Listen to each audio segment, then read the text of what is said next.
Big பாஸோட seasons எல்லாத்தையுமே இவ்வளோ நாள் நம்ம பார்த்துட்டு இருக்கும்போது எந்த ஒரு எபிசோடு பார்த்தாலுமே அந்த எபிசோடு பார்த்து கம்ப்ளீட் ஆனதுக்கப்புறமா அதை மக்கள் எப்படி புரிஞ்சிருக்காங்க அப்படின்றதுக்காக நம்ம எல்லாத்தோட ரிவ்யூஸும் ஒரு தடவை போய் செக் பண்ணுவோம். அப்படி நான் வந்து ரெகுலராக வாட்ச் பண்ணுற ஒரு சேனல் தான் ராகேஷ் அண்ட் ஜெனி அப்படின்னு சொல்லி ஒரு யூடியூப் சேனல் எல்லாருக்குமே தெரியும்னு நினைக்கிறேன்.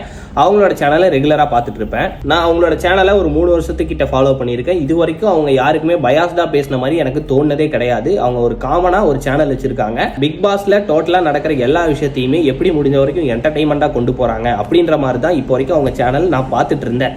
இந்த சீசனில் அது அப்படியே கண்டினியூ ஆகுதான்னு கேட்டால் என்ன பொறுத்த வரைக்கும் இல்லைன்ற மாதிரி தான் தோணுது. இந்த சீசனோட ஸ்டார்டிங்லேருந்தே நான் நோட் பண்ணது என்னன்னா, ராகேஷ் அண்ணா வந்து நம்ம பார்வதி அக்காவுக்கு அநியாயத்துக்கு சப்போர்ட் பண்ற மாதிரியே ஒரு ஃபீல் இருந்துட்டே இருக்கு அப்படின்னு எனக்கு ஸ்டார்டிங்ல இருந்தே ஒரு சின்ன தோணல் இருந்தது. அண்ணா இப்படிலாம் பண்ண மாட்டாரு, எப்படி இருந்தாலும் என்ன நடக்குதோ அதை ஓப்பனா சொல்லிடுவாரு, காமனா பேசுவாரு அப்படின்னு சொல்லி நானும் அந்த சேனலை ரெகுலரா பார்த்துட்டே இருக்கேன். போக போக எனக்கு அது டூ மச்சா இருக்க மாதிரி ஒரு ஃபீல் ஆகிக்கிட்டே இருந்தது. அண்ட் நேற்று நம்ம திவ்யா என்ட்ரி ஆனதுக்கு அப்புறம் கேப்டன் ஆயிருந்திருப்பாங்கல்ல, அந்த எபிசோடு ரிலீஸ் ஆயிருந்தது. அதோட ரிவ்யூ போட்டிருந்தாங்க. அதை பார்த்ததுக்கு அப்புறம் தான் எனக்கு கம்ப்ளீட்டா இவர் வந்து ஃபுல்லாவே பார்வோட சப்போர்ட்டரா மாறிட்டார் போல இருக்குது. இவர் பார்வோட சப்போர்ட்டரா மாறி இப்படி பேசிக்கிட்டு இருக்காரா, இல்ல நம்ம பிஆர் எல்லாருமே சேர்த்து இப்படி பேச வச்சுட்டாங்களா அப்படின்ற ஒரு கேள்வியும் எனக்கு இருந்தது. எனக்கு மட்டும்தான் இந்த மாதிரி தோணுது போல இருக்கு அப்படின்னு சொல்லி கமெண்ட் செக்ஷன் செக் பண்றேன். இருக்கிற எல்லாருமே பொதுவாக போட்டிருந்தது நீங்கள் பார்வோட பிஆரா மாறின மாதிரி ஒரு ஃபீல் இருக்குது அப்படின்னு சொல்லி தான் இருக்கிற எல்லாருமே போட்டிருந்தாங்க. அப்போ தான் எனக்கு ஒரு விஷயம் ஃபீல் ஆச்சு.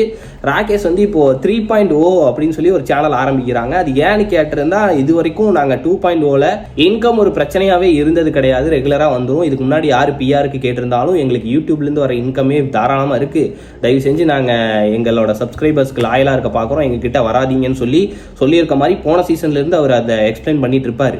ஆனால் இந்த சீசனை பொறுத்த வரைக்கும் அவர் 3.0 ஆரம்பிச்சதுக்கான காரணமாகவே என்ன சொல்லுவார்னா, இன்கம் அப்படின்றது ஏஐ அப்படின்ற ஒரு ஃபியூச்சர் வந்தனால எங்களுக்கு ஒரு பக்கம் அடி வாங்குது, அதனால தான் 3.0ன்னு ஒரு சேனலை ஆரம்பிச்சிருக்கோம். இப்போ இதுக்கு ஒரே ஒரு சொல்யூஷன் என்னன்னா, புதுசாக ஒரு சேனல் ஆரம்பிச்சு அதில் நம்ம ரெகுலராக வீடியோ போடுறது அப்படின்னு சொல்லி எக்ஸ்பிளைன் பண்ணியிருப்பாரு. நான் நினைக்கிறது கேவலமாக இருக்கலாம், பட் இருந்தாலும் எனக்கு தோன்றது என்னன்னா, அண்ணனுக்கு ஒரு வேளை அதுலேருந்து இன்கம் ஒரு பிரச்சனையாக இருக்கனால நம்ம பார்வோட பிஆர் கிட்ட இருந்து ஒரு 4 பொட்டியை வாங்கிட்டாரோ அப்படின்ற மாதிரி பர்சனலாக ஃபீல் ஆகுது. ஏன்னா ஒரு எபிசோடு 2 எபிசோடு இல்லை, இப்போ வரைக்கும் நான் அவரோட சேனலில் இவ்வளோ பயாஸ்டாக ஒருத்தருக்காக சப்போர்ட் பண்ணி அவர் பேசி வீடியோ போட்டு நான் பார்த்ததே இல்லை. ஆனால் இப்போ ரீசெண்டாக அவர் போடுற எல்லா வீடியோவுமே பார்வை எவ்வளோ தூரம் மண்டையை வச்சு அண்டக்குடு அப்படின்னு சொல்லி முட்டு கொடுக்க முடியுமோ அவ்வளோ தூரம் கொடுத்து கூட்டிட்டு போறாரு அப்படின்ற மாதிரி தான் எனக்கு பர்சனலாக ஃபீல் ஆகுது. நீங்க யாருன்னா ராகேஷ் அண்ட் ஜெனி 2.0 3.1 சொல்லிட்டு நிறைய ரிவ்யூஸ் வந்துட்டு இருக்குல்ல, அதெல்லாம் பார்ப்பீங்களா? உங்களுக்கும் அதே ஃபீல் இருக்கா இல்லையான்றதை கமெண்ட் பண்ணுங்க. சப்போஸ் அது வந்து உங்களுக்கும் ஒரு ஃபீல் ஆச்சு அப்படின்னா அதை கமெண்ட்ல ஷேர் பண்ணுங்க, நானும் தெரிஞ்சுக்கிறேன். எனக்கு ஒரு கிளாரிட்டி கிடைச்ச மாதிரியாவது இருக்கும். ஸோ ஒப்பீனியன் என்னன்றதை கமெண்ட் பண்ணுங்க.